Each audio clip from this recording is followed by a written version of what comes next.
नमस्कार स्टूडेंट्स, आज हम इस वीडियो के अंदर त्रिघात समीकरण को कार्डन विधि द्वारा किस प्रकार से हल करते हैं। तो देखिए स्टूडेंट्स, निम्न समीकरण को हल कीजिए कार्डन विधि द्वारा। x की पावर 3 माइनस 12x माइनस 65 बराबर है 0। कार्डन विधि का वैसे तो अध्ययन हमने पीछे के वीडियोज के अंदर कर लिया है और आपको पता भी है कि कार्डन विधि है वो कब अप्लाई होती है। कार्डन विधि हम तभी लगा सकते हैं डायरेक्ट जब हमें x की पावर 3 का पद मिले और x का पद मिले। जब हमारे पास x की पावर 2 का पद अगर मिल जाता है त्रिघाती इक्वेशन के अंदर, तो फिर हम सर्वप्रथम द्वितीय पद को हटाते हैं। और वो किस प्रकार से हटाते हैं ऐसा भी हमने पीछे की वीडियोज के अंदर पढ़ लिया है। देखिए स्टूडेंट्स, सर्वप्रथम हमें दी हुई इक्वेशन लिखनी होती है। लिखने के बाद में हमें माना कि x बराबर एक मूल मानना होता है। वो क्या है, यहां पे माना है हमने x बराबर u की पावर 1/3 प्लस v की पावर 1/3। अब देखिए स्टूडेंट्स, हम दोनों तरफ घन कर लेते हैं और घन करने के बाद में घन का प्रसार कर लेते हैं। तो यहां पे x की पावर 3 बराबर u plus v plus 3 u की पावर 1/3 इंटू वी की पावर 1/3 और ब्रैकेट u की पावर 1/3 प्लस v की पावर 1/3। ये हमने x प्लस वाई की पावर 3 वाला फॉर्मूला है वो अप्लाई करके इसका प्रसार कर लिए।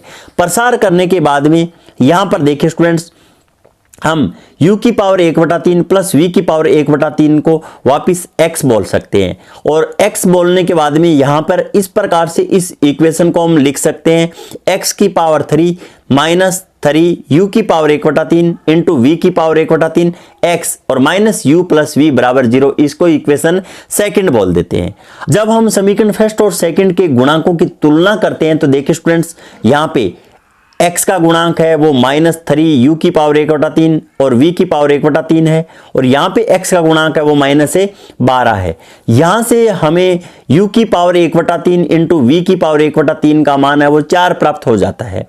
और हम ये भी कह सकते हैं कि uv बराबर 64 हमें मिल चुका है। अब उसके बाद में देखिए स्टूडेंट्स, अचर पद की हम तुलना करते हैं दी गई समीकरण से। तो माइनस u प्लस वी बराबर यहाँ पे माइनस 65 है। तो यहाँ पर u प्लस वी बराबर 65 हमें प्राप्त हो जाता है। अब हमें इस बात का भी नॉलेज है, अगर हमें मूलों का योग और गुणनफल अगर पता हो तो हम एक द्विघात समीकरण का निर्माण कर सकते हैं। वो किस प्रकार, t के अंदर हम एक द्विघात समीकरण लिख लेते हैं। वो क्या है, टी स्क्वायर माइनस का चिन्ह मूलों का योग इंटू टी और प्लस मूलों का गुणनफल। तो यहां पर देखिए students, T square minus 65t और प्लस 64 बराबर 0।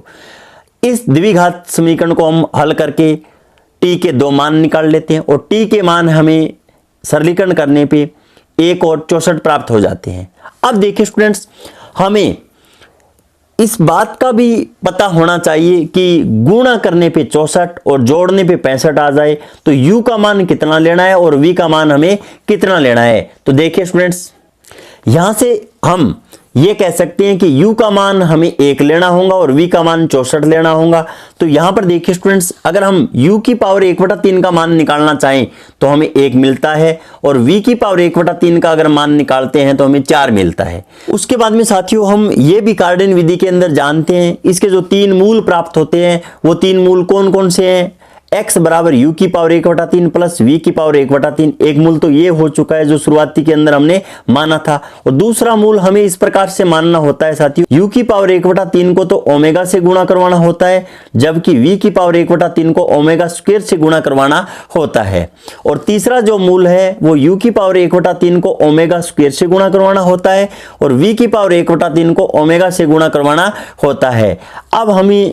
अब हम यहाँ पे u की पावर 1/3 और v की पावर 1/3 के जो मान है वो देख के हम रख देंगे। रखने के बाद में जो हमें 3 मूल प्राप्त होंगे वो अभिष्ट मूल होंगे।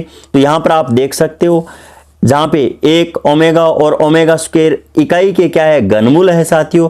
या हम इस प्रकार से भी इसका आंसर दे सकते हैं, वास्तविक मान रखने के बाद में -5 प्लस माइनस 3 और √3 आयोटा और बट्टे के अंदर 2 मूल तो ये हो चुके हैं। और एक मूल यहाँ पे शुरुआत के अंदर हमने माना था, यहाँ पे मान रख देंगे तो 1 + 4 = 5 पहला मूल हो जाएगा और 2 मूल है वो यहाँ पे इस प्रकार से।